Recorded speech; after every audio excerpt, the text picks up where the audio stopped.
지금 대한민국은 커플 매칭에 완전히 미쳐 있습니다. 전 국민이 랜선 중매장애가 돼서 커플들의 결말에 대해 점치고 있죠. 그렇게 잘 알면서 아린님이 왜 때문에 아직 솔로? 그런데 남녀 7세 부동석이었던 조선시대엔 과연 어떻게 사랑을 하고 결혼도 할 수 있었을까요? 오늘의 교양 만두는 조선시대 솔로 탈출에 대한 이야기입니다. 유교맨의 나라 조선시대. 당시의 결혼이란 가문의 대를 잇고 제사를 받들 자손을 생산하는 일이었습니다. 따라서 자식들이 15세 전후가 되면 일찌감치 결혼을 시켰는데요. 이 귀여운 꼬꼬마들이 뭘 알겠습니까? 당연히 혼인은 전적으로 부모의 뜻에 따라 결정되었죠. 또 남녀를 엄격히 분리하는 내외법 때문에 사실상 자만추로 폴인럽하는 연애혼은 거의 불가능에 가까웠습니다. 따라서 조선시대엔 중매를 통해 혼인을 했는데요. 일반적으로는 두 집안의 사정을 잘 알고 있는 친척이나 지인이 중매를 서는 경우가 많았지만 점차 커플 매칭을 직업으로 하는 사람들이 등장하게 됩니다. 이들을 매파 혹은 중신합이라고 불렀죠. 매파의 경우 상민계급의 여성들이 많았는데요. 아무래도 남의 집 안방을 뻔질나게 드나드는 일이었기 때문에 높은 신분의 여성들이 하기에는 체면상 힘들었습니다. 자, 일단 중매가 들어오면 매파는 각 가문의 문벌, 가풍, 재산 및 배우자감의 인물, 성품, 생활력 등을 파악합니다. 그리고 양가를 왕래하면서 열심히 이빨을 설득을 하죠. 짠미네가 완전 알부자더라고. 걔가 외동딸인데 혼인만 하면 그게 다 누구 거겠어. 추추가 보니까 천재더라고, 천재. 아직 과거급제를 못하긴 했는데 붙기만 하면 정승까지는 하이패스야. 양가에서는 공식적으로는 중매인을 통해 상대 가문의 정보를 파악했지만 종종 믿을만한 사람을 몰래 보내서 정보를 수집하기도 했죠.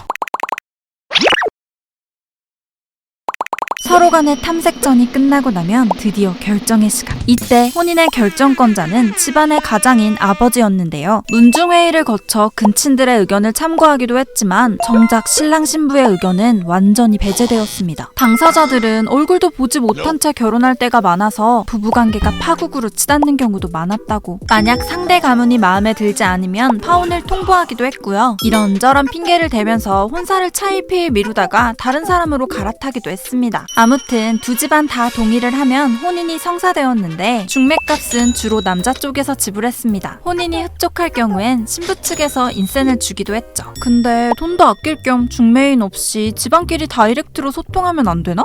안 돼. 집안끼리 어느 정도 약속을 했다 해도 형식적으로는 중매인을 세워야 했습니다. 만약 중매인 없이 결혼을 한다? 그럼 마을 사람들에게 단체로 욕을 먹었는데요. 중매인의 중개로 결혼을 한다는 것은 지역민의 보증을 받아 사회에 정착한다는 의미이기도 했고 지배층에게는 개인의 일탈을 막고 지역에 대한 통제력을 높일 수 있는 수단이었죠. 이 때문에 생긴 재밌는 일화도 있는데요. 지편전학서로 유명한 정인지는 어렸을 때부터 공부도 잘하고 얼굴도 존잘인 엄친아였습니다. 어느 날 정인지의 글 읽는 소리에 매료된 옆집 처녀가 담장 너머로 정인지를 몰래 훔쳐봤는데 완전 홀인러. 사랑에 미쳐버린 이 처녀는 담장을 넘어가 정인지에게 고백 공격을 날리는데요. 밥 먹을래? 나랑 살래? 매몰차게 거절하기 어려웠던 정인지는 중매인 핑계를 댑니다. 하지만 다음날 집도 팔아치우고 빤스런을 해버렸다는 슬픈 이야기.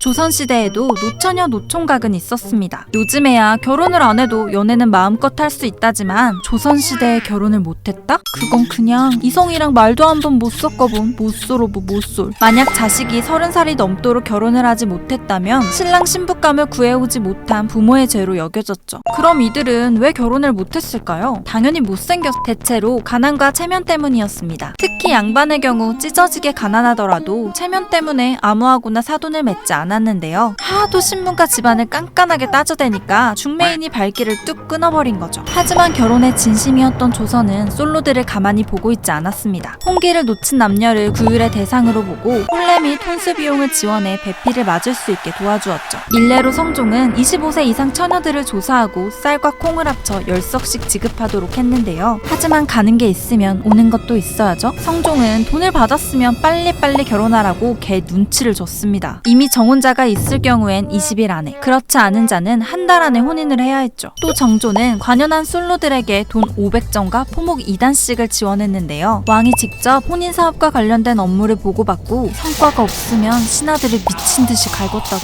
역시 똑똑한 상사는 피곤해. 우리 팀장님처럼 적당히 멍청해야 편한. 심지어 나라 돈을 횡령했더라도 자식 결혼시킬 돈이 부족해서 라고 감성팔이를 하면 죄를 감형해줬다고 하는데요. 아무리 복지의 차원이었다지만 조선은 왜 이렇게까지 솔타를 위해 노력했던 걸까요? 당연히 이번에도 유교 때문입니다. 유교적 관점상 우주의 조화로운 기운이 상하게 되면 나라에 재해가 생기고 우환이 깃든다고 믿었는데요. 결혼하지 못한 솔로들의 한이 쌓이고 쌓이면 우주의 기운이 깨져버린다고 생각했던 거죠. 요즘도 마찬가지지만 그 시대 솔탈은 진짜 상상 이상으로 빡셌던 것 같네요. 아무튼 여러분, 사랑할 수 있을 때 마음껏 사랑하시기 바랍니다. 이상 교양 만두였습니다.